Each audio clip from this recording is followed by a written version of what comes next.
es uno de los compañeros, había encontrado esta compañía, que ciertamente no conocía y parecía barata así a simple vista, pero claro, no daba tiempo para analizarla o verla entera en la clase. Entonces dije, joder, pues qué interesante, que siempre hago a lo mejor ideas que se me han ocurrido, que he visto yo, pues digo, si alguna que habéis visto y puede ser, pues ver qué puntos fuertes tiene, qué puntos débiles y a la vez aprender un poco acerca del sector. En el pasado vimos algunas compañías parecidas y puede tener su interés. Seguramente sobre algo de tiempo haremos el descanso después de ver el modelo financiero y todo esto y si tenéis dudas acerca de esta, pues obviamente les damos un poco de prioridad y si no, he visto por aquí que habéis dejado algunas dudas y demás de algunas compañías que están presentando resultados y también puede ser interesante incluso la semana que viene, que creo que también hay clase, pues va a haber más compañías que han presentado resultados y desde ese punto de vista de las tutorías pues también es un ejercicio bueno que hagamos, ¿vale? Entonces, bueno, antes de comenzar ya sabéis el disclaimer, no son recomendaciones de compra ni de venta, estáis aquí para aprender y que si se parece esta inversión a otra que vais a realizar o lo que sea, pues que tengáis referencias. Tenéis que saber que invertir en bolsa tiene riesgo y que las opiniones que yo tengo de las compañías pues son mías, subjetivas y están basadas en información pública, pero es acerca del futuro, ¿de acuerdo?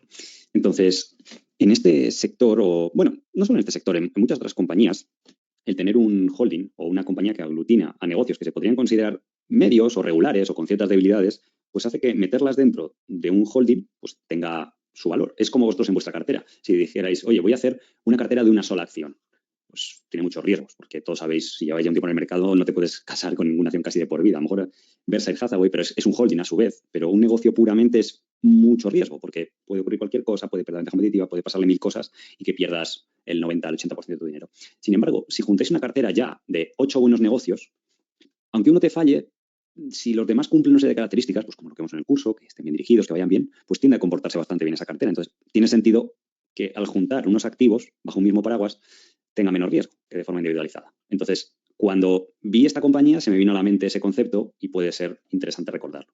Aquí os traigo un ejemplo de compañías con riesgo, también con potencial, donde se cumple esta dinámica de que dependes de un solo producto, un solo servicio o un solo cliente. En este caso, por ejemplo, CD Projekt es una compañía famosa de videojuegos que depende de uno o varios títulos, muy pocos, y que antes del 2020 lo venía haciendo muy bien y después tuvo un patinazo en el sentido de que las nuevas innovaciones o nuevos títulos que sacó al mercado pues no funcionaron como se esperaba y la consiguiente caída pues fue grande.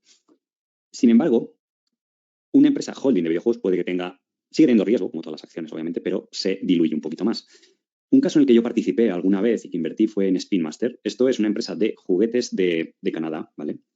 Entonces, iban haciendo esta estrategia del paraguas de juntar a varias cosas dentro de ese holding, pero en su día tuvieron un éxito que era, los que tengáis niños, esto de la patrulla canina, que son como los dibujos animados, entonces luego te empiezan a sacar marketing, que es donde se gana el dinero, no haciendo la serie de televisión. La serie de televisión se hace casi a coste o a pérdida, pero luego donde ganan muchísimo dinero es con todo el marketing, vendiendo juegos de mesa, peluches, juguetes, todo lo que sea. Entonces esta empresa salió a cotizar, tuvo una subida muy grande y desde hace 5 años, que se ha puesto aquí en la gráfica, no ha hecho prácticamente nada. En el COVID bajó bastante, pero ha sido muy, muy leve. ¿Por qué? Porque al final se pasó de moda el tema de la patrulla canina. Llega un punto en el que, sobre todo son sectores muy cambiantes, como el de los videojuegos. Incluso, ahora veremos, el tema de las agencias de publicidad online, pues también puede tener su riesgo en cierta medida por las dinámicas del sector. Entonces, una compañía holding de juguetes, por ejemplo, un Mattel o un Hasbro, pues potencialmente tiene menos riesgo. Sí que es verdad que también van a tener menos potencial de subida. Entonces, bueno, es para alguien que tenga un conocimiento muy profundo del sector, piensa que va a ir bien y tal, pues puede tener sus oportunidades, pero también tenéis que ser conscientes de los riesgos y eso pues, también quiero mostraroslo aquí para que pues, tengáis una buena experiencia en la bolsa, que al final se trata de esto, de empezar ganando dinero, que os vaya bien y que pues vayáis afianzando esa confianza en vosotros mismos cuando empecéis a invertir. Entonces, el tema de diversificar en ciertos sectores o ir juntando varios negocios, primero, reduce el riesgo de cola, de que a lo mejor, por ejemplo, las agencias de publicidad online que vamos a ver ahora, suele pasar muy habitualmente que a lo mejor una agencia pues, ha ido creciendo, pero depende de, pongamos, 5 clientes, o a veces 3, o a veces el 50% de la facturación es un solo cliente, porque le ha hecho buenas campañas en el pasado, han ido bien, lo que sea, le ha ido dando más trabajo, pero llega un punto que a lo mejor ya no va bien lo que le está haciendo y el cliente cambia de idea y es muy fácil. No hay ese switching cost, no hay ese coste de cambio. Pueden cambiar a otra agencia y pierdes de la noche a mañana la mitad de tu negocio, ¿vale? Es como, por ejemplo, en el negocio de la inversión. Yo siempre lo he visto como muy riesgoso, por ejemplo, si tenéis gestores de activos que cotizan en bolsa, imaginaros que un solo cliente tuviera el 50% de un fondo. Esto es un riesgo enorme porque mañana se cabrea, se va, lo que sea, y te conviertes en vendedor forzado, perjudicas al resto, peores retornos y pues tiene menos valor en sí el negocio por ese riesgo de cola. Sin embargo, si me dices, bueno, he juntado bajo un mismo holding 10 gestores de activos que tienen este mismo riesgo, pero no va a suceder en todas a la vez. Entonces ya se convierte en algo atractivo, porque seguramente, y el secreto de esto, es que cuando hay este riesgo, están dispuestos, como no hay tantos compradores, porque todo el mundo está viendo ese riesgo de cola, pues si de normal valdría esto 8 veces EBITDA, pues a lo mejor te lo venden por 4 veces EBITDA, porque tiene ese riesgo, ¿vale? Y tú vas juntando 8 o 10 negocios de esos que les has comprado muy baratos, si tienes esa capacidad financiera de diversificar eso, pues sucede lo mismo. Lo mismo pasa, por ejemplo, el sector inmobiliario. Tú puedes decir, sí, yo empiezo invirtiendo con un activo, una casa. Bueno, tiene su riesgo, porque si un solo inquilino te deja de pagar, es un problema. Si ese activo que has comprado tiene algún tipo de vicio oculto de que está mal la estructura, las instalaciones, pues a lo mejor la inversión que tienes que hacer para arreglarlo ya te va a estropear la rentabilidad de los siguientes 5 o 10 años. Si ese activo está en una zona geográfica que cambia las reglas, como está pasando aquí en España, el tema del alquiler, pues ya tienes un problema, ¿vale? Y ojo, está bien, hay mucha gente que empieza desde cero la inversión inmobiliaria. A mí me parece bien, además estos años, no sé, os lo he dicho, está haciendo algunas cosas y me ha ido bien. Yo antes, hace 5 o 6 años, tenía la mente más cerrada. Pero sí que me he dado cuenta que es un sector pues, que diversificar te hace dormir tranquilo y está bien, ¿vale? Entonces, ¿qué pasa? Si tú dices, bueno, he comprado activos muy baratos porque tienen algún tipo de problema o lo que sea, pero he juntado en una cartera 8 o 10 propiedades, pues estás mucho más diversificado y es muy difícil que todas te hayas equivocado, a lo mejor en una o en dos. Sin embargo, pues hay que tener el pulmón financiero para poder hacer esas inversiones y poder crear esa diversificación, ¿vale? Pero es un caso curioso que es en el mundo de las inversiones, que a veces 1 más 1 puede ser 3, porque juntas 2 o 5 o 6 cosas baratas que tienen más valor. Puede haber sinergias de costes al juntar todo bajo mismo holding, puede haber temas de reputación. Esto es muy interesante, esta idea. Tú, cuando eres una empresa cotizada, como Enero, por ejemplo, y vas a conseguir clientes que normalmente van a ser business to business, que van a ser otros negocios, pues le da más confianza ver que cotizas en bolsa, que pueden ver tus cuentas, que eres solvente, que no eres la típica startup pequeña que a lo mejor saben que puedes quebrar y dejarles con un proyecto a mitad, o que te hayan pagado un dinero y no completes el proyecto porque has quebrado, ¿vale? Parece un poco extremista esto, pero que sucede en el mundo real. Entonces, esa confianza pues es importante. Entonces, de nuevo, bajo ese holding vas metiendo cosas y puede que esas empresas que entran bajo tu holding, como tienen esa ventaja adicional de reputación, pues ganen más contratos, se acelere su crecimiento. Entonces, bueno, se genera una dinámica bastante interesante que está relacionado con lo que os pongo aquí de venta cruzada. Esto también es muy interesante. Esto, por ejemplo, lo han hecho compañías como EPAM o, bueno, Nagarro en el sector de la consultoría tecnológica y en el sector de las consultoras de publicidad online también pasa lo mismo. Viene un cliente con una necesidad que dice, bueno, yo quiero invertir en lo que se llama construir marca. Esto simplemente es poner publicidad online con el objetivo de decir, Procter & Gamble es muy buena empresa, los productos son muy buenos, te va a hacer el beneficio que sea. Pero esa misma empresa, tú puedes ir y decirles, oye, mira, y de paso ahora tengo esta división que la empresa ha comprado previamente y te hace publicidad online, que el objetivo es convertir al cliente en una venta final, con métricas donde hay una conversión en función de los clics que hace la gente en ese anuncio. Es diferente al tipo de publicidad que es simplemente llegar y poner un anuncio, ¿vale? Para eso es lo que se llama en publicidad construir marca o el brand awareness, creo que lo llaman así a veces en inglés, ¿vale? Entonces ahí se da un ejemplo de venta cruzada. Entonces, compañías como EPAM, por ejemplo, la consultoría tecnológica, han ido también, si investigáis un poco la compañía, hay entrevistas con expertos del sector y demás. Y cuando llega un cliente con un problema tecnológico, pues suele tener otros problemas. Pues claro, si tú ya le has hecho un proyecto bien, está contento contigo y dices, bueno, yo no solo te hago proyectos de cloud computing, también te hago proyectos relacionados con ciberseguridad. Y mira, de paso también tengo otra división que hace inteligencia artificial, por ejemplo, que ahora está muy de moda estos días, ¿vale? Entonces, para bots automáticos de atención al cliente, por ejemplo, ¿vale? Entonces, el tener todo eso, como tú ya tienes la relación con el cliente que cuesta mucho conseguir, cualquiera de los que estéis aquí, que tengáis una empresa, yo os lo digo, pues, por ejemplo, yo tengo el negocio de vender fondos de inversión, entonces tú tienes que invertir en marketing o lo que sea para adquirir ese cliente. Si tú ya le tienes, incluso, primero, confía en ti, se deja asesorar mejor y segundo, hasta le puedes ofrecer un precio más bajo, porque como no has tenido coste de marketing para adquirir ese nuevo proyecto o esa venta, pues tu margen incluso puede ser mayor aunque le ofrezcas un precio más bajo y ya confía en ti. Entonces, el tener esa capacidad de ofrecer un todo en uno para los clientes les gusta mucho, sobre todo en estos sectores donde que se llaman business to business, o sea, que son empresas que venden algo, un producto o un servicio principalmente a otras compañías. Entonces, se da esa dinámica. Entonces, en la escuela, los que seáis a lo mejor más veteranos, que llevéis más tiempo, hicimos en su día el caso de Next 15, que además luego estuvo en True Value, bueno, sí, en los fondos, de hecho, donde estaba por aquí en 600, 700 peniques y ha ido bien. Y eso teniendo en cuenta que esto hablamos de ello hace unos 15 meses o así, y habiendo sido un mercado difícil para small caps, empresas de crecimiento, de tecnológica. Y esta empresa lo que eran agencias de publicidad online, que fue juntando varias, con sentido, comprándolas cada una de ellas, ejecutándolo bien, va creciendo al 15 o al 20% anual.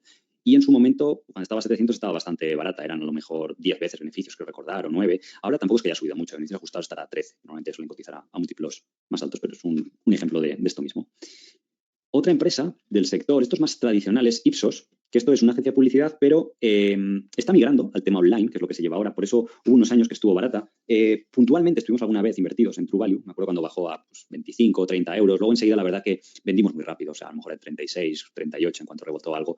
Porque esto era, hasta hace poco, ¿vale? Era el típico negocio value. Era la acción que siempre os digo de alquilar, que tiene un valor más lateral, pero sí que es verdad que hubo un momento que bajó a, pues, pues no sé, que eran 6 o 7 veces free cash flow, sin deuda, o bueno, una vez evita o algo así, pues es barato para no crecer, y en cuanto volvió a 10, una cosa así, pues ya se vendió.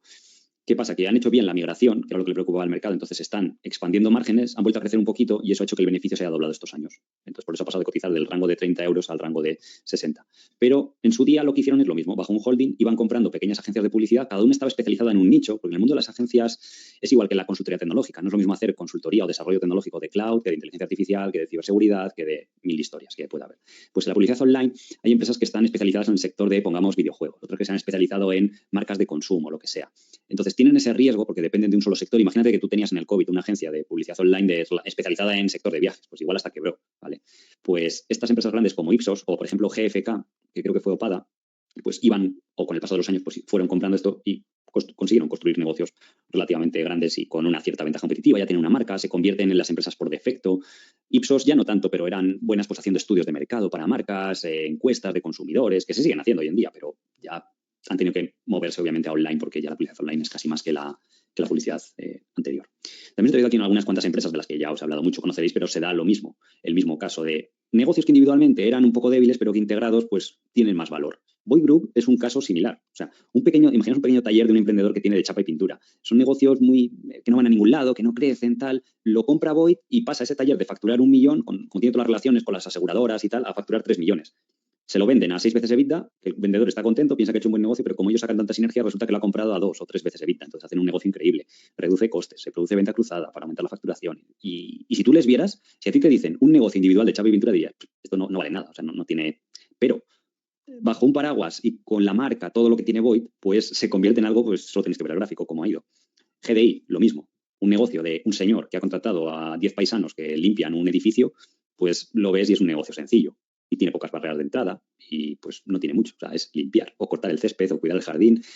Y la gente lo ve así, pero claro, cuando está dentro de un holding ya es diferente porque la empresa ofrece una gama de servicios, primero. Segundo, tiene la solvencia y la reputación de cara a clientes grandes que quieren tratar con un proveedor serio, que no les estafe, que simplifique las gestiones, que incluso le dé el servicio más barato y con más calidad, porque ha reducido sus costes, porque ha hecho venta cruzada, porque ha hecho una serie de cosas, porque se ha integrado dentro del cliente y ya es difícil o no tiene sentido cambiar de proveedor. Entonces, se vuelve algo muy valioso.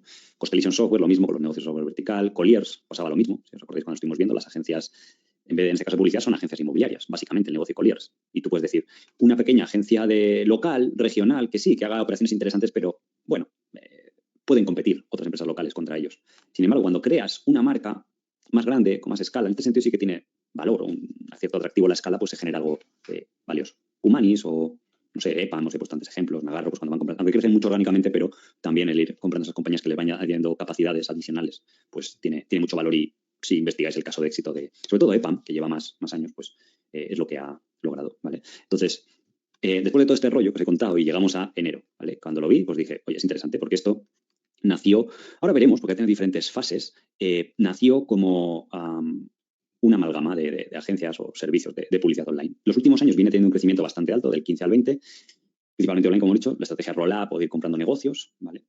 El segmento en el que opera tiene viento de cola porque va creciendo un 8, un 10% anual, independientemente del estudio que miréis y demás. La directiva se puede considerar alineada, tampoco es extremo, pero bueno, algo sí. No es muy conocida, la empresa es la típica small cap australiana, al cambio serían 150 millones de euros de capitalización o 180, y va teniendo un buen crecimiento orgánico, ¿de acuerdo?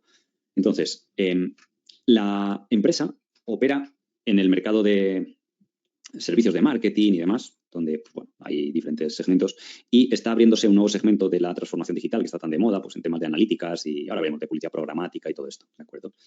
Entonces, la empresa, ahora vemos un poco la historia, pero la anterior directiva, bueno, ha habido 3 fases, digamos 2 directivas para atrás, ¿vale? Porque la empresa, si veis el gráfico, fue un poco desastre. En su día se liaron a comprar sin sentido, ¿vale? Porque no es solo juntar empresas, sino que vayas viendo que individualmente tengan sentido y demás. Entonces, juntaron mucha deuda, vino la crisis del 2008, bajaron los ingresos y encima ya, pues se vio, como diría Warren Buffett, se vio quién estaba nadando desnudo. Y pues tuvo problemas donde no generaba prácticamente EBITDA ni beneficios, ¿vale? Vino una nueva directiva que lo que hizo es reducir costes y vender divisiones que no eran rentables o que eran muy problemáticas. Y llegó 2017, más o menos, o 2018, y a partir de estos años, la publicidad online se puso de moda, esto que veis aquí, la publicidad programática. Esto básicamente es que antes, por ejemplo, imaginaros Coca-Cola quería anunciarse en un periódico online, por ejemplo, poner banners de publicidad y llamaba, por ejemplo, aquí El País o El Mundo. Y le decía, oye, véndeme espacio, quiero comprar 2 millones de impresiones. Iba ahí, Coca-Cola, a través de una agencia o de quien fuera, y ponía su anuncio, ¿vale? Y está bien. Pero una serie de personas muy inteligentes pues se dieron cuenta de que esto era ineficiente y crearon como si fuera el mercado, una bolsa donde se juntaban, a ver si tengo por aquí para dibujaros un poco, donde se juntaban la oferta de publicidad, que estos son medios de comunicación o páginas web que tienen espacios publicitarios, o hasta YouTube o quien sea. Aquí estaba el señor que creaba el mercado, como si fuera la bolsa de Nueva York, pues aquí estaba la bolsa de anunciantes y aquí estaban los que demandaban anuncios, ¿vale? Entonces, tú tienes agencias de publicidad que te crean estos servicios de publicidad programática. Entonces, se trata de crear un algoritmo, un programa informático que optimice esa publicidad, que sepa en qué momento es mejor anunciarse para que el coste de cada impresión pues sea inferior y la empresa en su retorno, lo que invierte en publicidad, pues tenga el beneficio. Ya sea, si el beneficio se va a medir por impresiones, de que la gente simplemente vea el banner, o el anuncio en YouTube, o el anuncio en Facebook, en Instagram, donde sea, o que el beneficio sea que la gente pinche en un clic para hacer algo, para comprar un producto, para acabar en Amazon, por ejemplo, y muchas agencias de publicidad pues pueden tener clientes como Amazon, como Facebook, como Activision de videojuegos, donde el objetivo es que hagan clic para que se descargue un videojuego, lo que sea. Entonces, esto optimizó mucho el mercado, porque ya los anunciantes pues van subastando, por así decirlo, ese espacio publicitario y los anunciantes pues pujan por ello. Entonces, todo eso se cuadra en ese mercado de publicidad, igual que está el mercado de acciones, y se convierte en un sistema más eficiente. Entonces, claro, esto fue una revolución porque los anunciantes tenían mejores retornos, optimizaba todo mucho y está creciendo mucho, ¿vale? Entonces, dentro de este sector, el gran mamut de la publicidad programática es Trade Desk. Esto se comenta alguna vez, que cometimos el error de invertir en Tremor International. Está más o menos al mismo precio que invertimos en su día, pero claro, si hubiéramos invertido en Trade Desk, pues el resultado hubiera sido mucho mejor. Tremor sí que es verdad que en 2018 bajó, luego subió, casi se triplicó y ahora ha vuelto a bajar.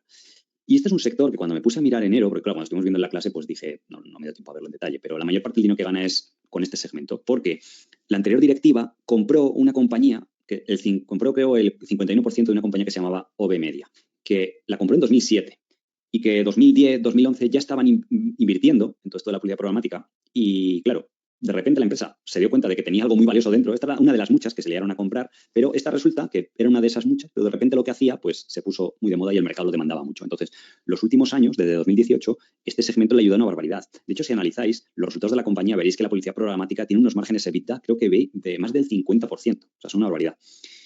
Lo cual es positivo, porque te indica que seguramente lo que ofrece es muy bueno, está muy demandado y tiene mucha ventaja competitiva.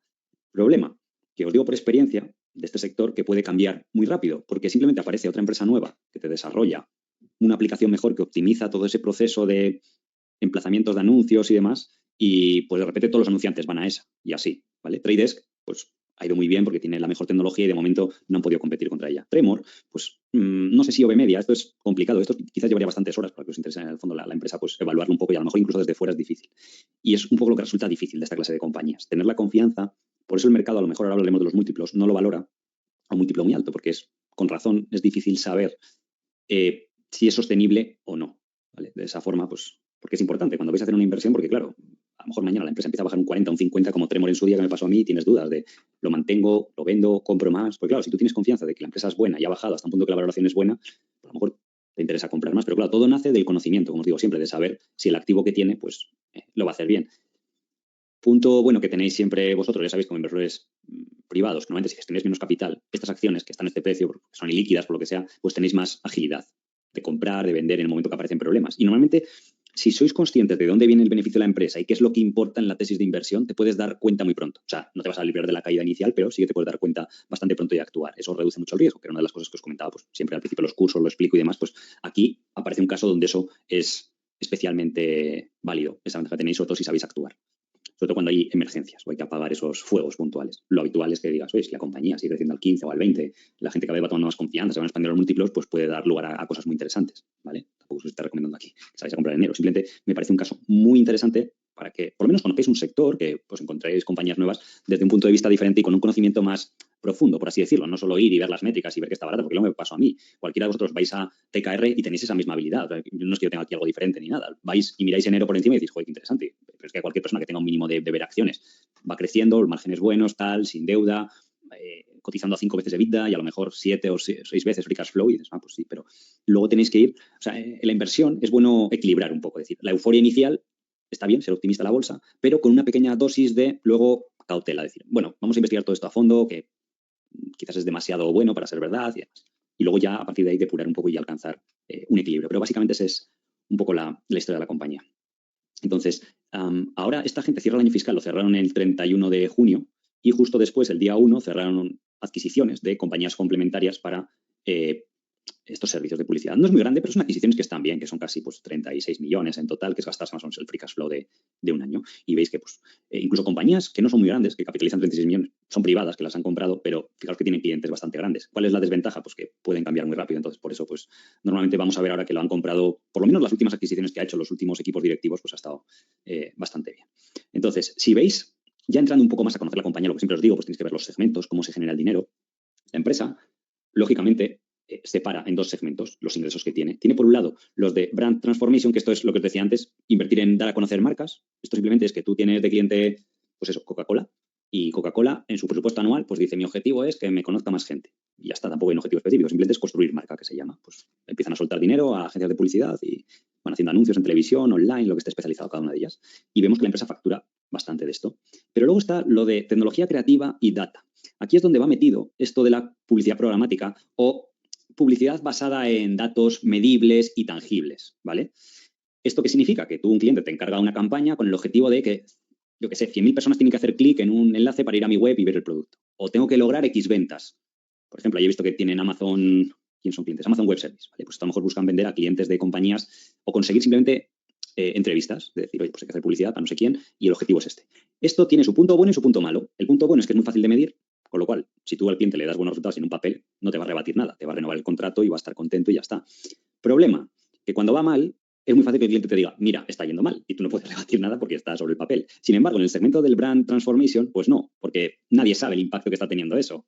Simplemente ahí tienes que hacer campañas de publicidad que contenten al directivo de turno o a la empresa y que, bueno, si, oye, hay buenas agencias de publicidad online, ojo, también que hacen campañas que luego se vuelven virales y eso les encanta a las empresas. Pero digamos que el segmento del brand, yo por lo que conozco de estas compañías, es mucho más sólido o estable, los beneficios, y mucho más valioso, porque se construye una reputación o una relación con los clientes duradera y si le vas cuidando bien y tal, pues se convierte en algo bastante interesante.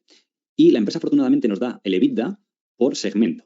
Entonces, vemos aquí como la parte de Brand Transformation, pues bueno, va creciendo, está bien, más o menos al mismo ritmo que las ventas, tampoco es que haya crecido mucho estos años, pero es muy sólido esto y es bastante estable. Aquí veo que sufrió un poquito en la época del COVID, pero fijaros la parte más tecnológica o de datos o marketing basado en performance, que lo llaman otras compañías, cómo se ha disparado.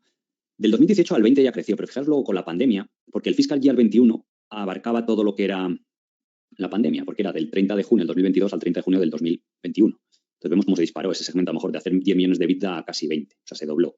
Y fijaros que los ingresos no crecieron tanto, esta barrita azul aquí, del 20 al 21, con lo cual el margen se fue muy arriba, lo cual es positivo. Y fijaros que ha continuado este año. Incluso ahora veremos, ha publicado el primer trimestre, hace poco, de hecho el segundo trimestre, el H2, de lo que sería su fiscal year 2023, lo va a publicar la semana que viene, entonces puede estar bien que lo revisemos. No sé si coincidirá para el miércoles o no, pero bueno, si no en la siguiente de tutoría de marzo, pero pues está bien si me lo recordáis, así vemos que puede estar bien verlo en tiempo real como ejercicio.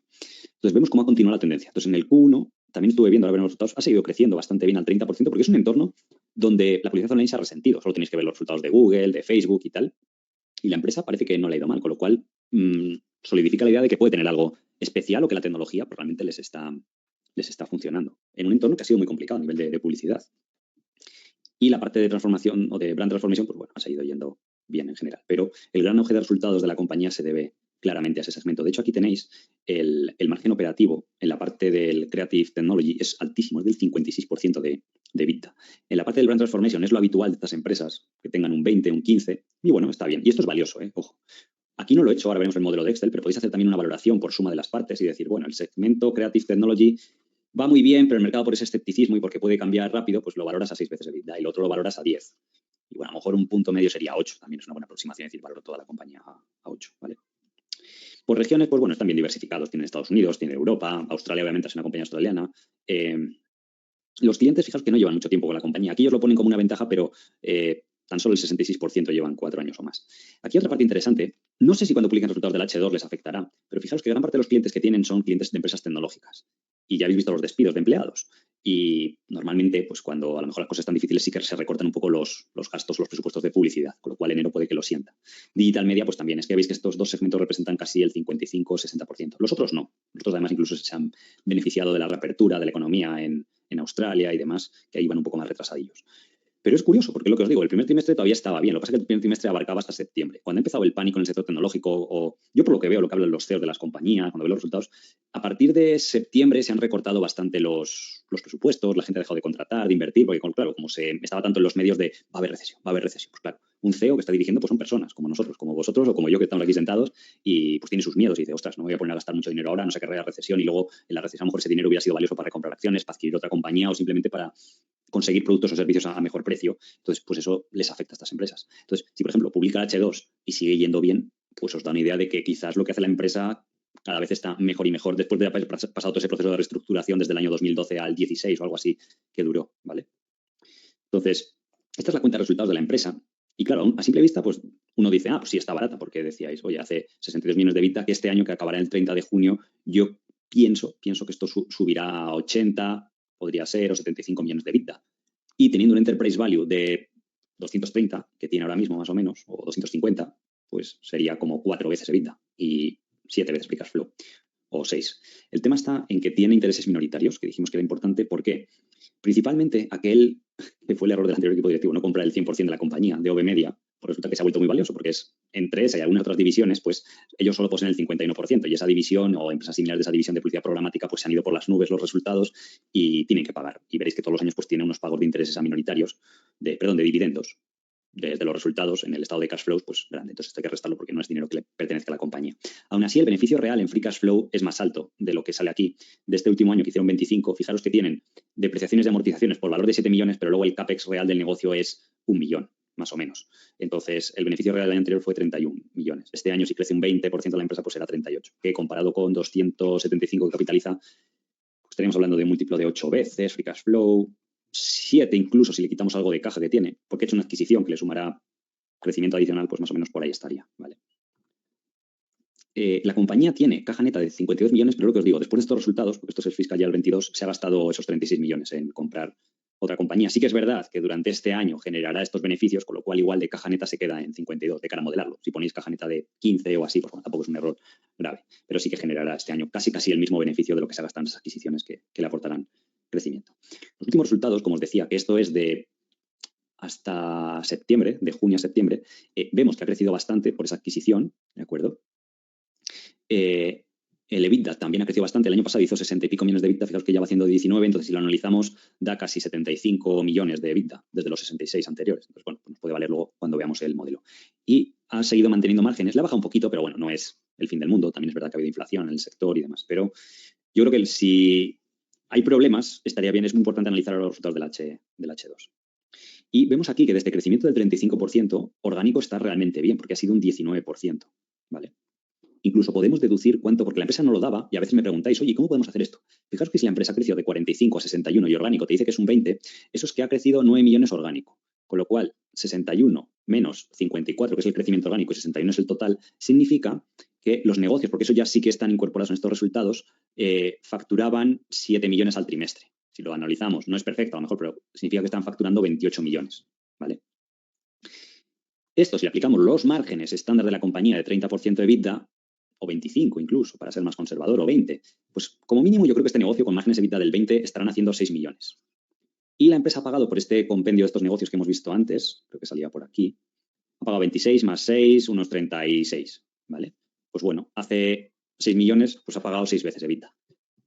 De forma conservadora, que si realmente hace márgenes del 30, pues ha pagado a lo mejor 3 veces EBITDA. ¿Vale? Por ahí estará, 3, a lo mejor 4 o 5, porque pues puede encontrar esos negocios a esos precios por esos factores que hemos comentado al principio de la clase. Y de aquí podéis deducir o empezar a sacar vuestras propias cuentas. También podéis hacer ratios de múltiplos que ha pagado sobre ventas. Es decir, bueno, si estos negocios que compra facturan 30 millones y ha pagado 36 y es un múltiplo sobre ventas de 1 o 1,5. No está mal, porque la propia Enero hemos visto antes que facturaba en total 200 millones. Y vamos a asumir que cotiza múltiplo bajo, que no debería ser. O sea, yo creo que debería ser el doble, debería ser 400 lo que debería cotizar por márgenes EBITDA del 20 o del 30. ¿Vale? Pues por lo menos ha pagado un múltiplo que es inferior a lo que ellos incluso están cotizando respecto a ventas. Aquí, como os ponía, en 2018-19 empezó a cambiar la tendencia por lo que hablábamos antes. Esto es del informe anual del 2019, pues hablaba de cómo habían desinvertido ciertos negocios, de cómo habían reducido costes y demás. ¿Vale? Podéis ir al informe. Incluso aquí tenéis desinversiones grandes en el 2011 Y la anterior directiva, en 2010, todavía seguían empeñados en comprar cualquier cosa, compraban de todo, súper sobrevalorado. Aquí hay gastos de, fijaos que era una empresa que solo hacía 30 millones de cash flow y se gastaban 120, 40 millones. Entonces, desde que vino la nueva directiva, cortaron las adquisiciones, cerraron muchas de ellas, las que no eran rentables, porque básicamente ya no valían nada, o sea, no las podías vender a nadie. Las que podían vender las vendieron, como esta. Y a partir de aquí se centraron en crecer orgánico, que está bien, y puntualmente hicieron buenas adquisiciones. Y además parece que de momento las que van haciendo tiene sentido, porque parece que van pagando poco. Ahora hablaremos de eso, porque siempre que hay adquisiciones, pues es bueno que le deis un repaso. Parece que han pagado poco, que han ido razonablemente bien. No se ven impairments de goodwill, que es otra de las técnicas que dijimos de, oye, podéis ver el goodwill, cómo ha evolucionado a lo largo del tiempo para ver si ha ido reduciéndose o si ha habido impairments, porque eso significa que la propia empresa está reconociendo pues, que ha ido mal, ha tenido problemas. ¿Vale? El comportamiento en crisis es muy difícil de medir aquí, porque la empresa era totalmente diferente y, de hecho, pues no se parece nada de lo que había en ese momento. Entonces, ¿qué es lo que se me ocurre en estos casos? Lo primero, el sector está creciendo, con lo cual hay bastante viento de cola, y podemos ver una compañía de, bueno, aquí tenéis el crecimiento de la publicidad online, tampoco hay que detenerse mucho, se ve que va a crecer, da igual lo que miréis, pues más o menos un 8, un 10% al año. ¿Vale? Lo que se me ocurrió es mirar Ipsos y decir, bueno, una agencia de publicidad que no es perfecta, que tiene una pequeña parte online, pero podemos ver que Ipsos, antes de la crisis del 2008, venía creciendo, y luego tuvo un año de decrecimiento, pero no muy grave, y luego enseguida recuperó. Cuando vino la crisis en Europa, esta que hubo fuerte, cuando todo el tema de los bonos, la deuda de Grecia, de España, pues veis que decreció, porque, de nuevo, los directivos de las compañías son seres humanos como nosotros, ven las noticias, les entra miedo e invierten o dejan de invertir en publicidad. Pues aquí se ve el efecto. Sí que es verdad que durante estos años Ipsos también hizo adquisiciones, por eso creció a estas tasas, ¿vale? Pero se puede ver pues, que le afecta. Punto bueno de las agencias, que tienen una base de costes variables casi total, con lo cual se adaptan. Fijaros que los márgenes brutos se mantuvieron invariables, entre el 60 y 64%. Eso te da una idea de que es un negocio pues, que se adapta muy bien a cualquier entorno y es muy difícil que pierda dinero. Ganará menos, pero no es como lo que se enseñaba de una empresa de coches que porque le bajen un 10% las ventas le baja el beneficio a un 70%. Aquí no. Aquí veis que le bajaron un 6% las ventas en la crisis europea y el beneficio bajó, pues aquí sale un 12, ajustado a lo mejor es algo menos, pero no es que te baje un 30. Es muy raro que suceda eso, con lo cual capean bastante bien el temporal. Y lo bueno de la publicidad es que en cuanto se pasa un poquito el miedo, vuelve muy rápido, vuelve muy enseguida. O sea, pero sí que es verdad que tiene cierta sensibilidad al ciclo económico. En una recesión grave, yo estimo que podría caer, o si veis los datos de publicidad, lo que cae en una recesión como 2008 fue un 10%. O sea, tampoco es el fin del mundo. Pero tienes que tener en cuenta que estas compañías están en crecimiento permanente, porque el sector está creciendo mucho. Entonces, claro, si tú vienes de crecer más 20, pues a lo mejor significa que un año creces 0, un año de crisis, o solo creces un 10%. Eso es lo que pasa, por ejemplo, pues no sé, este año en compañías como Globan o Nagarro. Pues lo habitual es que crezcan un 25, un 30 orgánico. Pues va a ser un año difícil que la gente no invierte porque es un negocio business to business, pues Nagarro ha dicho que va a hacer un 20. Yo creo que habrá siendo más, habrá siendo un 25 o así, pero otras compañías pues va a ser un 15. Pues bueno, no está mal para lo que es un año malo. Porque luego lo bueno de esto es que los años siguientes recuperas con mucha fuerza. Fijaros Ipsos luego con lo que recuperó de fuerza el 2011, 12 y demás, ¿vale? Y sobre todo también, que cuando vas a analizar la solvencia y tal, pues oye, si no tiene deuda y tiene caja, pues también ayuda. Los insiders, lo que os decía, el CEO actual vino en 2020, bueno, ya estaba incorporándose en el final de 2019, y la anterior directiva, que se fue un poco por cambiar o por razones personales, pues también hizo un buen trabajo de reestructuración. Pero bueno, que el CEO actual lleva 3 años y han sido 3 años muy buenos de resultados, ha navegado la pandemia y todo esto. Entonces, aquí podéis ver el histórico de compañía, sobre todo los años difíciles fue del 2012 al 17, de todo ese proceso, y ahora pues ha habido esa expansión de márgenes y encima ha habido crecimiento de ventas. Entonces ha pasado de tener nada de EBITDA, muy poco, de 10 millones a este año se proyectan 75, que podrían ser 80, y al siguiente, pues bueno, ya sabéis que los analistas aquí, como partes del crecimiento por adquisición, pues tampoco le dan muchas proyecciones a futuro. Y aquí podéis ver el salario del CEO. Obviamente, en 2022, como ha sido un año récord a nivel de resultados, pues ha tenido sus bonus y tal, y el año 2021 también fue muy bueno, pues también tuvo un buen salario. Pero lo que es a nivel de acciones tampoco es que tenga muchas, no sé si tenía 3 o 4 millones de dólares de acciones. O sea, lo que os digo, no existen las acciones perfectas. Pues aquí un punto negativo, pues es eso, tiene mucha alineación. Pero ojo, los resultados que está haciendo son buenos. O sea, hay veces que pues, los directivos no quieren ser inversores, quieren ser directivos, ¿vale? Si veis a los targets de bonus que tienen fijados las compañías, no está mal. O sea, les ponen un objetivo de EBITDA que es bajo, sí que os digo, porque el año anterior era 47 millones, lo que les habían puesto cuando el año anterior había hecho 45 era como, bueno, con que crezcáis 2 millones ya todo lo que saquéis de exceso te lo dan como bonus, ¿vale? Entonces aquí si, por ejemplo, la empresa ha hecho un 30% más, pues te corresponde un bonus de X dinero, ¿vale? Y luego lo bueno es que también el resto de los bonus es por crecimiento en términos de beneficios por acción. Beneficios ajustados, pero al fin y al cabo, beneficios por acción. Entonces, el objetivo es crecer un 10%, que no está mal, porque si la bolsa crece un 9% y ellos tienen más, pues significa que debería hacerlo mejor que el mercado. Entonces, el último año han conseguido crecer un 17%, pues está bien, ¿vale? Luego tienen otros así un poco más objetivos exóticos, que son más difíciles de que se implementar una estrategia, una cultura de empresa, y esto tiene un 20% de peso en el bonus, que bueno, Entonces, pues también lo podéis analizar y ver para cuando en esa, si me dijerais, oye, pues el fundador o el CEO, es que en este caso es difícil que el fundador estuviera al frente por la historia de la compañía, pero si me dijeras, oye, tiene el 10% de la empresa, tiene ahí 30, 40 millones, cobra un salario normal de 1,5 millones al año, 2, lo que sea, pues tampoco hay que mirar mucho porque ya está de sobra alineado, ¿vale? Y tenéis aquí lo que os decía el segmento de la publicidad programática que hemos visto antes. En los últimos resultados, estuve viendo un poco los conference call y demás, el Creative Technology creció un 34%, el EBITDA creció un 52% y de hecho la empresa remarcaba el crecimiento significativo que había tenido esa división de OB Media, ¿vale? Y lo que hace OB Media es inteligencia artificial enfocada a la publicidad online y automatizaciones para aumentar la eficacia de esas campañas de publicidad. Aquí sale que mejoraron un 30% la conversión del tráfico. Esto significa la gente que hace clic o que interactúa con algún tipo de anuncio de publicidad online o lo que sea. Entonces, pues está yendo realmente bien. Ojo, esto también lo que os digo. Yo a veces puedo que sea un poco cenizo, como suelo decir, un poco conservador, de decir, oye, esto es un riesgo, ¿vale? Por lo que he visto en el sector. Pero sí que es verdad que también puede ser una oportunidad. Porque decir, ojo, si esto funciona bien, escalar este tipo de negocios se escalan muy rápidos. Y se corre la voz de que la empresa tiene un sistema muy bueno, entonces los clientes vienen casi por voluntad propia a pedirte tus servicios y demás, y eso puede generarles, pues, mucha prosperidad económica. De hecho, hemos visto antes en un entorno difícil que de momento, veremos cuando publiquen, ya os digo, la semana que viene. Los resultados, creo que sí, que era o la semana que viene o la siguiente, pero de momento van creciendo en lo que empieza a ser un año complicado un 20% orgánico, que no es poco, realmente. ¿Vale? Entonces, este es el caso de Tremor, estas son las cuentas, lo que os decía, y de cómo ha habido bien, o sea, en 2018 se esperaba mayor crecimiento, pero no está mal. O sea, fijaos que aquí incluso la acción bajó entre el 2018 y el 19. Sí que es verdad que había subido la valoración más exigente, pero que tampoco fue el fin del mundo. 2020 sufrieron todas por razones evidentes, pero sí que es verdad que desde entonces la publicidad programática, fijaos que se ha disparado el tema de los márgenes de beneficios. ¿Qué le va a pasar a la compañía este año? Pues fijaos que en 2022 no ha crecido nada y le ha bajado el margen. Y el año que viene se espera que baje el margen. Quizás porque los anunciantes, pues, prevé los anunciantes que se retire un poco el mercado. Esto es una empresa más grande, lo podéis ver por mero EBITDA. Tiene quizás el doble de tamaño de lo que tiene enero.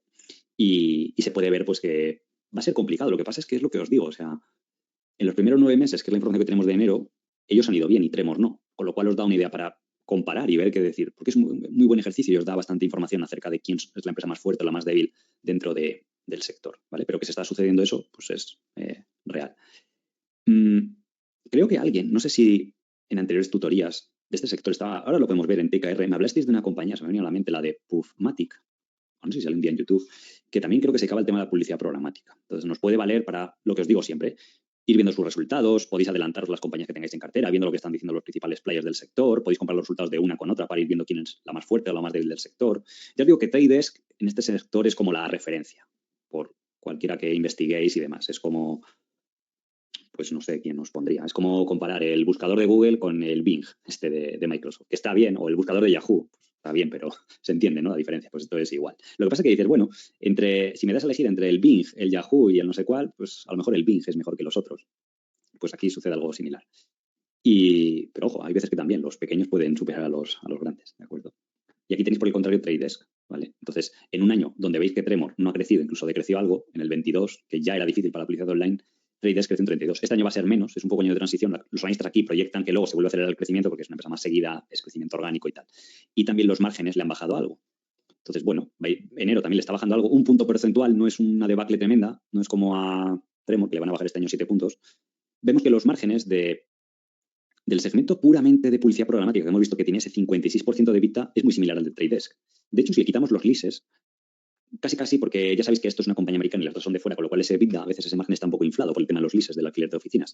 Entonces, quitándole eso, pues casi tienen los mismos márgenes que TradeDesk o de que Tremor, ¿vale? Es un sector pues, que te permite tener estos márgenes altos, ¿de acuerdo?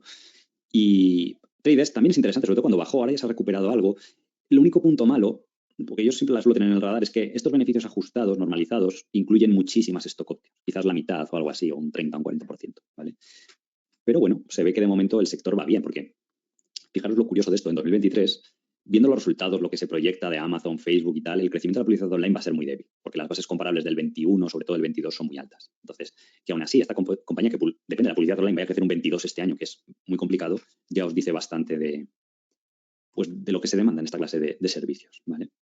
Si observamos comparables las cotizaciones, Tremor está muy baja la valoración de EBITDA, en parte porque, yo os digo porque conocía la compañía a fondo, pues la directiva vendió, vinieron nuevas directivas que prometían mucho y ya había esa desilusión, entonces se ha juntado bastante, pero es un caso curioso. El otro día lo que os decía, Puffmatic, sale por aquí, Trade Desk, y os había señalado el caso de Criteo. Esto es un ejemplo también del riesgo del sector. La tecnología de publicidad que hacía Criteo, que es una compañía francesa, ¿vale? Estos tenían la publicidad de retraqueo. Esto cuando haces clic online, no sé si os habéis dado cuenta, en un banner y te vas a otra web y como que te va siguiendo el anuncio, ¿vale? Eso es porque con las cookies y todo esto saben que has hecho clic en eso, que has generado un mínimo interés o que has buscado en Google algo. Entonces, esta empresa organizaba ese sistema, tenía esa tecnología de ese retraqueo, ese seguimiento y tal. Y crecía una barbaridad, crecía al 20%, márgenes altos y demás. Pero lo que os digo, lo peligroso del sector, llegó la regulación europea de la publicidad online con todo esto de las cookies, Apple realizó cambios para evitar el retraqueo, Google también puso las cosas un poco más difíciles y tal, y la empresa eso le machacó. O sea, pasó de crecer mucho a no crecer o incluso de crecer algo, le bajaron los márgenes y, bueno, podéis verlo en el gráfico que no ha ido muy bien ya los últimos años. Por eso ha bajado muchísimo la valoración, ya sin una trampa de valor estos años, y no sé si se llegará a recuperar eso, es complicado.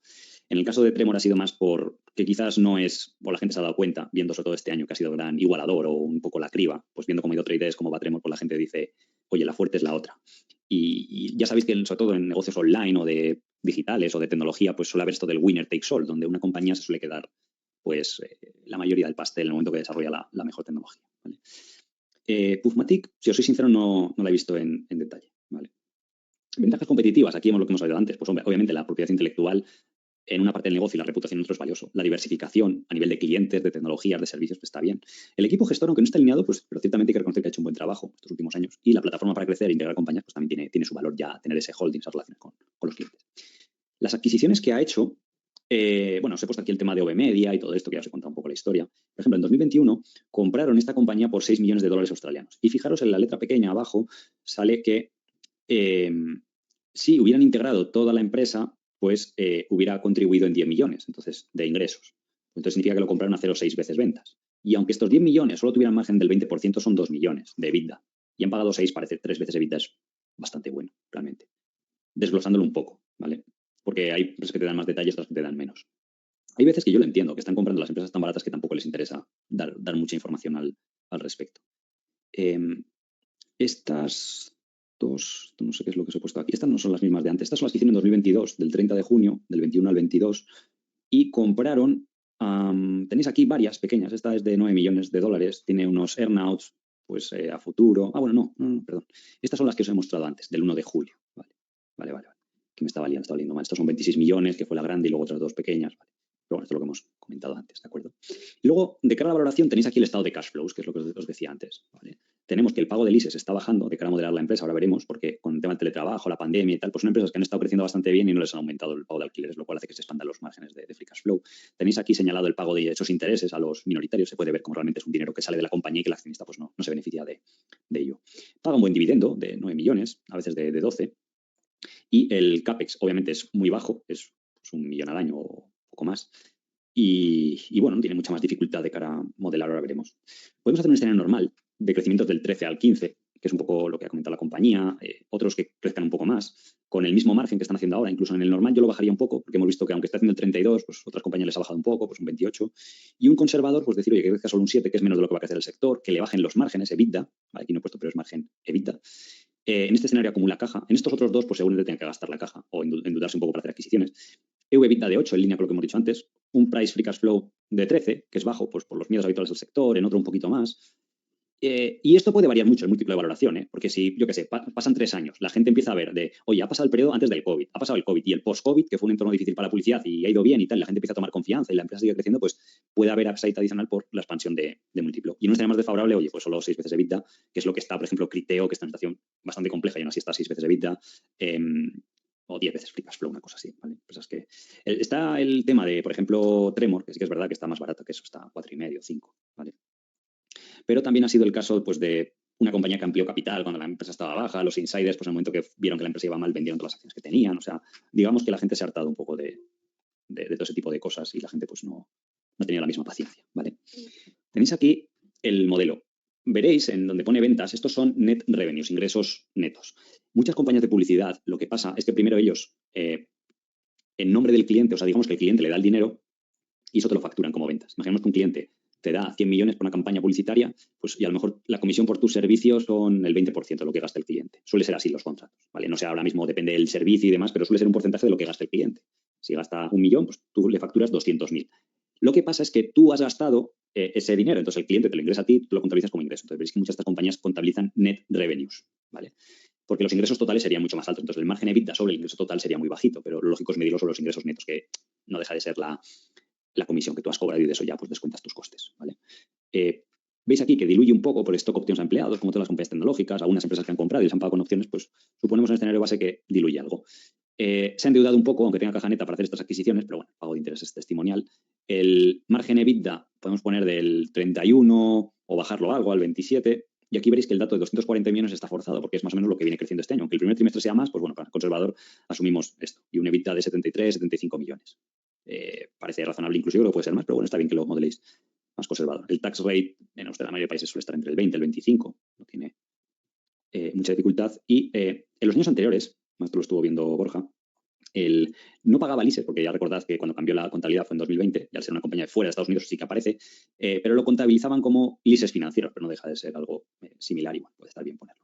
Lo importante es proyectar que los leases no van a crecer mucho, aunque crezca la compañía por todo el tema del teletrabajo y porque ahora las empresas lo optimizan mejor. El CAPEX sigue siendo muy bajito y sí que asegurarnos que los minoritarios, la empresa sigue creciendo a este ritmo, pues van a ser importantes y hay que calcularlo pues de forma neta, ¿de acuerdo? Que el EBITDA acaba siendo 80 millones, pues a lo mejor este free cash flow en vez de 30 es 35, ¿vale? El retorno sobre el capital invertido, incluyendo goodwill, es muy bueno. Veis aquí, incluyendo adquisiciones. Eso significa, fijaros sobre todo, desde que vino una nueva directiva se ve perfectamente como a partir del 21 mejora bastante. Y significa que las adquisiciones que han estado haciendo pues son más rentables. El ROC empleado sin goodwill sale negativo porque son negocios muy asset light y se puede dar el caso de que salga negativo porque es que básicamente casi no requiere capital para su funcionamiento, ¿vale?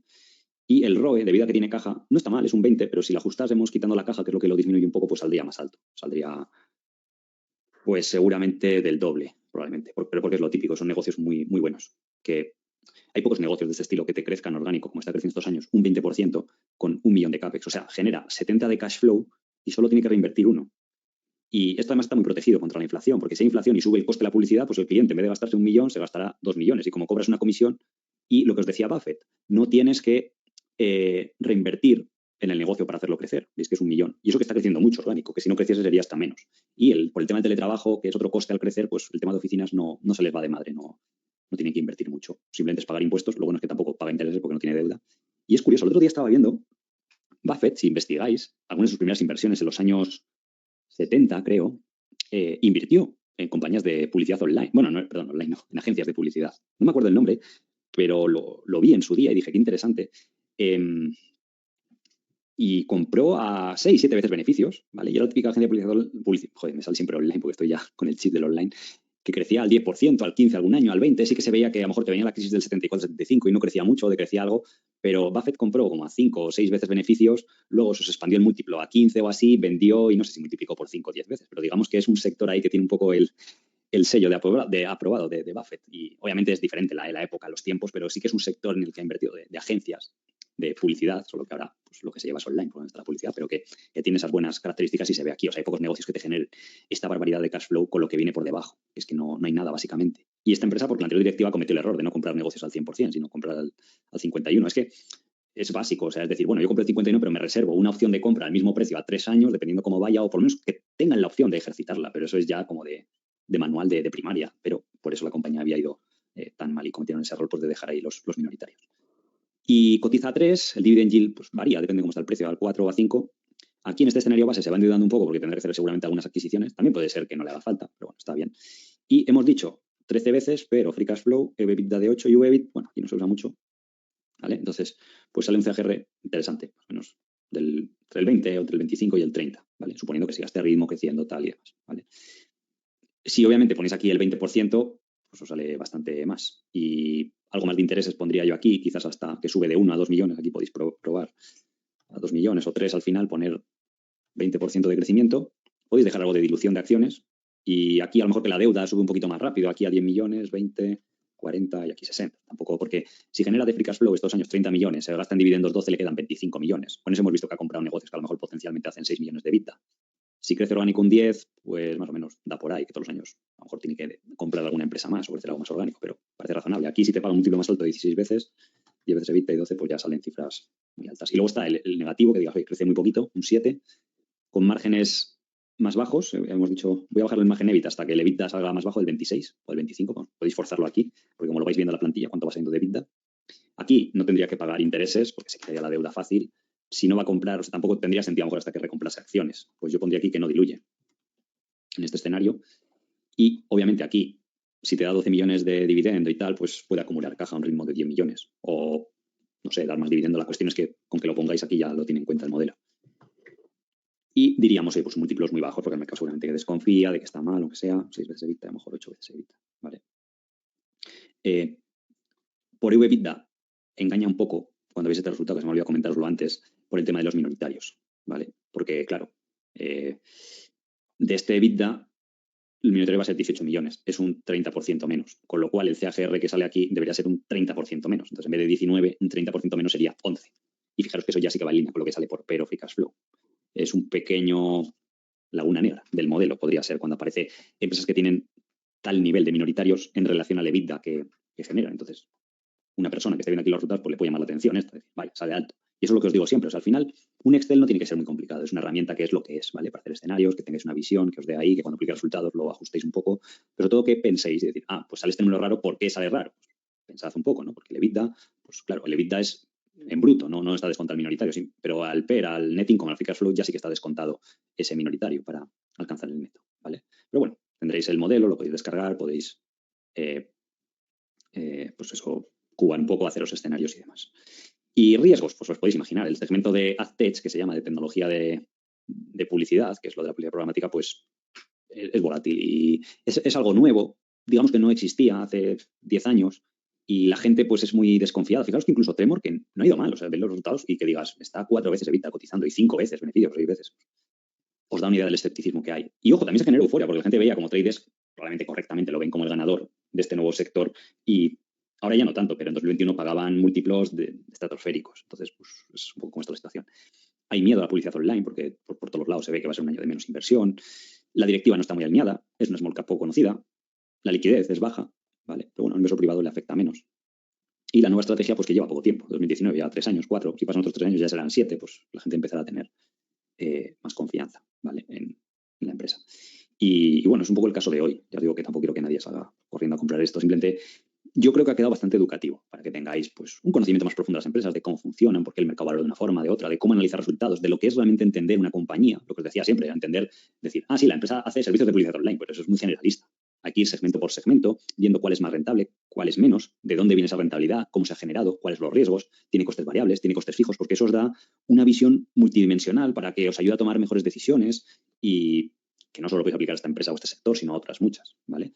Entonces, vamos a hacer un pequeño descanso, así tomamos un poco de agua y ya os digo, os veo 5 o 10 minutillos y veremos dudas. Si hay dudas de enero, si sobra algo de tiempo y queda algún tema puntual por ahí. Y si no, pues ya las dudas más de compañías, de resultados, de otros casos y tal, que he visto por aquí también tenéis algunas, pues ya creo que la semana que viene simplemente ya tenemos clase, ¿vale? Así que os veo ahora enseguida.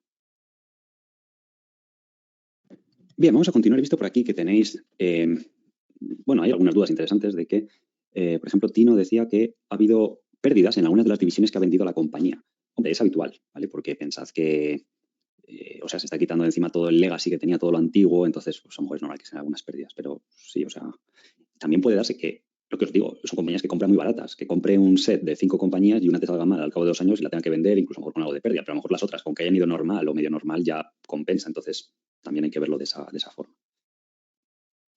Francisco dice que él piensa que sí que hay un MOAT, que los márgenes se han mantenido, sí es lo que hemos comentado, que otras compañías del mismo estilo en Estados Unidos cotizan a 9 y 10 veces EBITDA, entiendo, y que el CEO que ha llegado nuevo en 2020 ha hecho buen trabajo porque ha traído empresas como Nike y otras empresas famosas porque sabe lo que está buscando.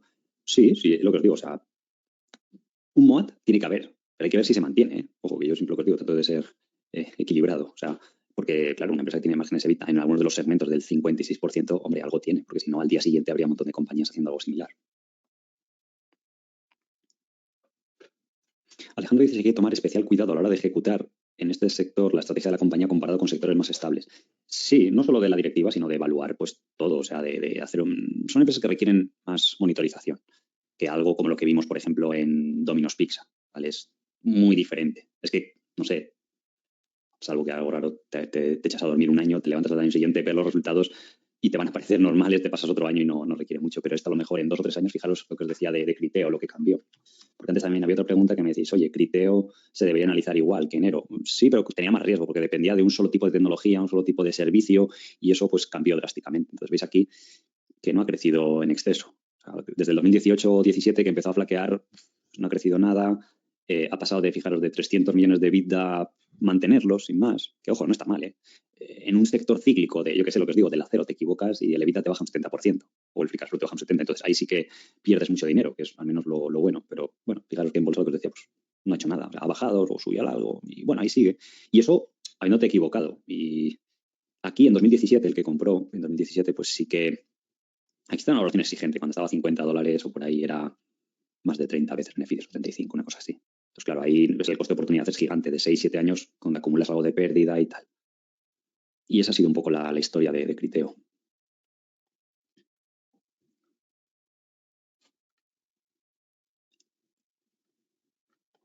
Luis Miguel dice, ¿cuánto tiempo te ha llevado recabar toda esta información de la compañía teniendo en cuenta que no la conocías y partías de cero? Bueno, no parto de cero porque ya he analizado compañías de otros sectores similares o un poco. Entonces, a lo mejor un día más o menos o por ahí.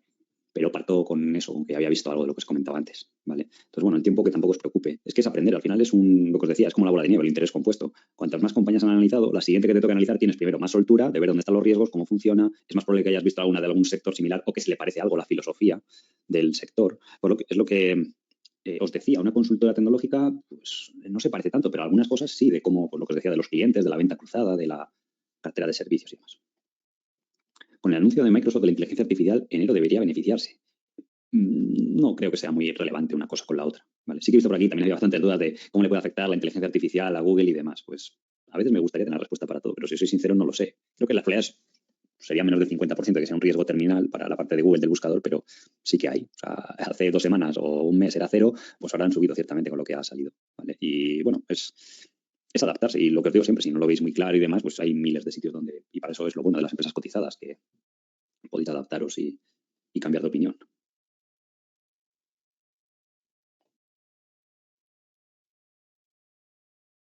Manuel dice que un riesgo podría ser que la empresa intente hacerse con el 49% de la compañía esta de OV media y que pague un múltiplo demasiado alto. Podría ser, ¿vale? Así que eso no se controla. Y si sucede, lo bueno es que en estas small cap, que suelen ser más ineficientes, a veces, vete a saber, igual hasta sube, porque al mercado le gusta, que ya tienes el control y todo esto, ¿vale? Pero sí, podrías actuar. Yo me acuerdo, os dice el caso de Telus International, cuando compró esta compañía que pagó 1,2 billón por algo que generaba, pues no sé si eran 200 millones de ingresos y 20 o 30% de margen. O sea, era como 20 veces EBITDA o 20 y pico veces. Y era casi fundirse el free cash flow de 3 años para aumentar el beneficio, pues no sé, un 10% como mucho, o menos, o un 15, nada menos, un 5 o algo así. O sea, y recuerdo que la empresa no bajaba, y eso que era líquida. Pues fue venderlo ahí, ya lo revaluaremos, veremos a ver cuando lo integren, cómo va y demás, pero que el mercado es curioso, da oportunidades, sobre todo cuando uno sigue bien la historia, conocéis muy bien cuánto valen las cosas, qué hay detrás de eso y demás, pues podéis actuar muy rápido. Yo en Telus, en mi escala, porque es más líquida, pues sí, obviamente yo tengo small caps, que es lo que os digo siempre, ves venir las leches desde lejos, esto es como cuando vas a chocarte, yo que sé, vas en una moto, en un coche, es que lo ves, que te vas a salir o que vas a, pero no puedes hacer mucho al respecto, pues en small caps y líquidas es lo mismo, sobre todo con un fondo de inversión y todo esto. Álvaro dice si las compañías de publicidad suelen ser estacionales. Sí, obviamente el cuarto trimestre y todo esto, ciertos trimestres van mejor. Y lo ponen normalmente en el apartado de riesgos o cosas a tener en cuenta. Héctor dice, ¿sabes cómo está la cobertura de listas de enero? No exactamente, pero lo podéis ver aquí. Para esto Market Screener está bastante bien. Lo podemos ver, es curioso a ver qué publicidad tiene el consenso. Si veis aquí, hay 3 analistas, supuestamente. Entonces tiene alguno de precio objetivo, pues, alguno tiene hasta más del doble de lo que cotiza ahora. Qué raro cuando es small cap te den tanto upside. Pero aquí lo típico, pues te daban upside de 6, luego como la acción no subía y tal, pues han ido bajando y demás.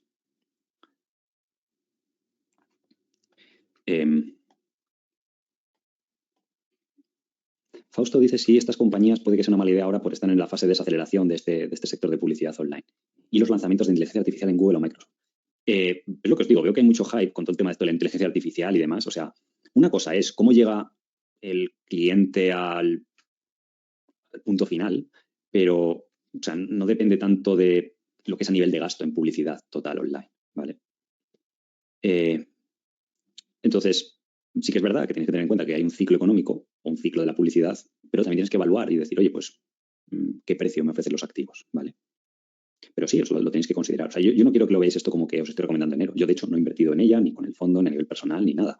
Simplemente lo que os quiero enseñar, pues, empresas que tienen cosas buenas, cosas malas, para que veáis los riesgos, las oportunidades, cómo se modelan, sobre todo quedaros con eso. O sea, no os quedéis con la idea de Alex, porque habla de esto, es bueno. Y o sea, no os estoy intentando convencer. Y además, vosotros, si me dais ideas de cosas que habéis encontrado, pues puede estar bien. Por ejemplo, si yo no lo había visto, el tema de que me había comentado un compañero de que había desinvertido con algunas pérdidas y demás, ¿vale? Hay otra duda acerca de Trades. Trades cotiza 33 veces EBITDA. Cuando Trades tenía 200 millones de dólares de ingresos, la valoración era 20 veces EBITDA. Sí, pero en esos años era porque Trades crecía orgánicamente, me acuerdo, al 100%, al 80%, al 70%, que es una barbaridad orgánico. Entonces, claro, si lo comparas es verdad, por tamaño, la parte de publicidad programática de esta compañía, que son 100 millones, por ejemplo, y crece orgánico al 20%, pues sí que es verdad que cuando Trades tenía ese tamaño, crecía al 100, al 80%, pues sí que te da una idea por comparativa de que era mejor seguramente. Y que en el mínimo del COVID llegó a bajar a 30. Estaría justificado después de múltiples de este tipo de compañías. Todo es que hagas un modelo de Excel, pero puede ser, o sea, es que lo que os digo muchas veces, os he comentado el caso de EPAM y eso que crecía menos. Yo cuando lo vi, no estaba 30 veces EBITDA, eran 30 veces beneficios. Sobre EBITDA serían unos 50 menos. Serían 20 lo que estaría, o 16, 17, ¿vale? Pero como ha crecido muchos años, al 20, al 25 simplemente, no crecimientos del 70 al 80, el resultado era espectacular, incluso comprando 30 veces. Entonces, a mayor múltiplo, mayor riesgo, pero ojo, que eso no, porque compres muy barato no te elimina el riesgo. La gente que compró muy barato Criteo, pues sigue esperando hoy en día. Entonces es un equilibrio entre que el negocio vaya bien y el múltiplo. Si te equivocas y has pagado un múltiplo alto, lo pagas muy caro. Si te equivocas y has pagado un múltiplo bajo, sales bastante bien de la situación normalmente, salvo que sea un desastre lo que ha sucedido con la empresa, ¿vale? Quedaros con esa idea, que es muy importante. Incluso pagando múltiplos de 30 veces beneficios, 20 veces EBITDA, puedes tener un resultado muy bueno, siempre y cuando la compañía vaya incrementando su valor intrínseco a ritmos del 20, el 25 o el 30. Si descubrís compañías que pueden mantener eso, aunque sea simplemente 5 años, el resultado es muy bueno. Acordaros un gráfico muy sencillo, pero bueno, que lo hemos comentado aquí, o sea, eso es más de YouTube, que mostré este domingo, que salía el múltiplo de valoración con el crecimiento que justificaría ese múltiplo a 5 años. Entonces, crecimientos del 20% justificaban múltiplos de hasta 40 veces, que tú podías pagar ahora mismo 40 veces y tener un rendimiento similar al del mercado, ¿vale? O que no te daría un underperformance respecto al mercado por pagar ese múltiplo, ¿vale? Esa es la clave para este tipo de situaciones. Y ojo, yo incluso me lo tengo que ir quitando de la cabeza, porque muchas veces no he hecho ciertas cosas que hubiera estado mejor y aunque digas, es tan seguro, lo ves tan claro que puede crecer a ese ritmo, que a veces me empecino en comprar cosas de 10, 12, 15 veces beneficios cuando a lo mejor pagando 25 y está muy claro el camino. Primero, te evitas el coste de oportunidad de estar ahí, que te pilla la típica inversión de 5 años perdido. Y segundo, la tasa de retorno es decente o mejor que la del mercado.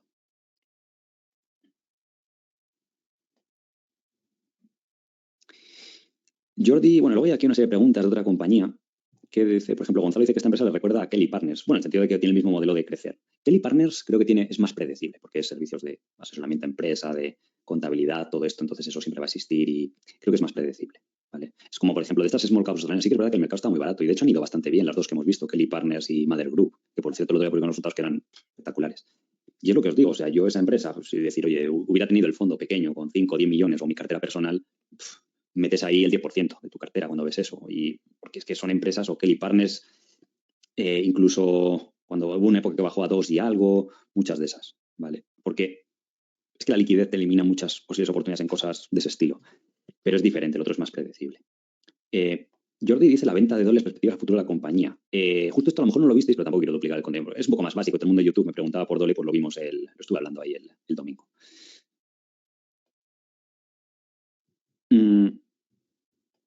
Carlos dice que ha encontrado una small cap sueca de 30 millones que lleva creciendo al 40%. Mantenimiento de piscinas y zonas verdes. Lo que pasa es que no me habéis puesto cuál es o no la he visto.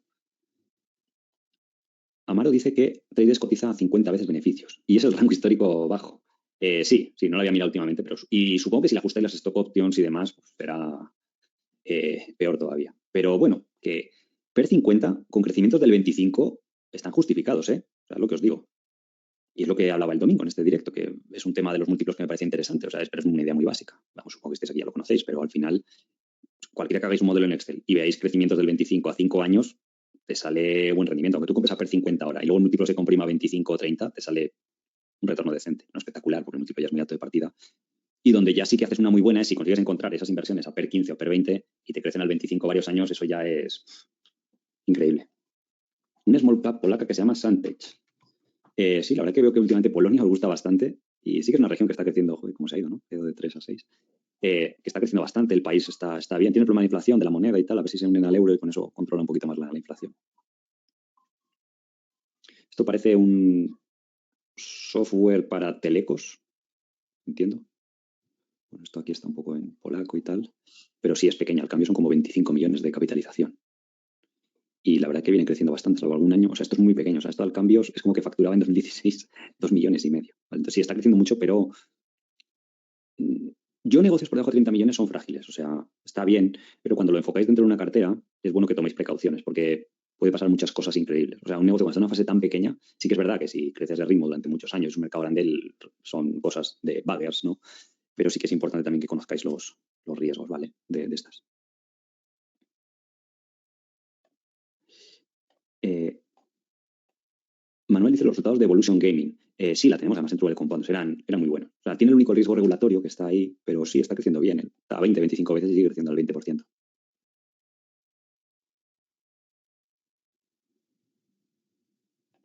Mm,